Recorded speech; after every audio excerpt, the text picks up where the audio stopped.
Dag jongens en famkes, ik ben de burgemeester van Dietjerkstradiel. En je herkennen mij denk ik wel onder een hele mooie ketting, zie maar. Een hele mooie zilveren ketting. En elke burgemeester had zo'n ketting. En ik mag je nou Joert een verhaaltje voor hem voorlezen. En dat doe ik heel graag voor hem. En daarom heb ik deze ketting maar even voor hem onder, want dan zie je dat ik de burgemeester ben.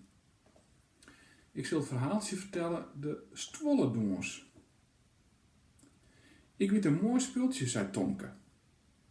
We zetten de stwolen in een roensje en dan rennen wij eromheen.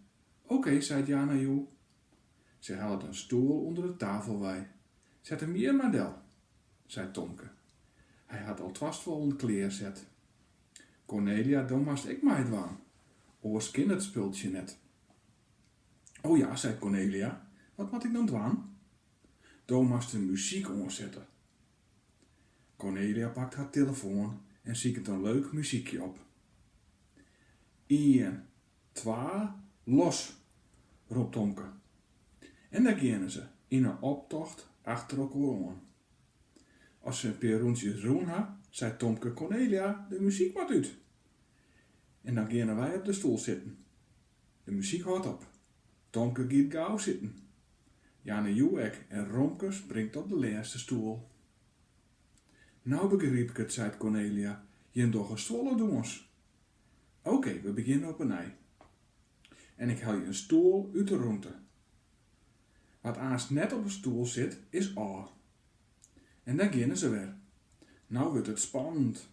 Ze rennen een rondje, nog een rondje en nog een. En in één stopt de muziek. Jana Joe zit als eerste op een stoel. Tomke en Romke willen op de orenstoel zitten gaan. Maar Tomke is correct een beetje jeder. Hij ploft op de stoeldel. Ha, daar bist al, Romke, laketer. Ja, Romke, kom maar bij me staan, zei Cornelia. Nee, roept Romke, ik ben net al, sjog maar. Hup, en hij springt bij Jana Joe op een skoort. Ze maakt al er een beetje omluidje. Oké, zei Cornelia, voor deze keer is net al. Maar de oren keer wel. Als die een lege stoel meer is, en dan beginnen ze weer opnieuw. Nou is Tomke te let, als de muziek stopt. En als ze het speeltje nog een keer doen, is Jane Joe ek al. Maar Romke, die kan zo vlug op een stoel springen, hij wint een speeltje alle keren. Prachtig mooi, de Stwolledoens. Zie maar, en hier is het plaatsje dat ze bij elkaar in het krinkje springen. Nou, ik vond het heel leuk om je een verhaaltje te vertellen.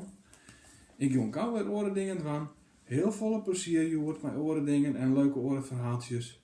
En ik zie je graag volgende keer in het echt. Oké, doeg!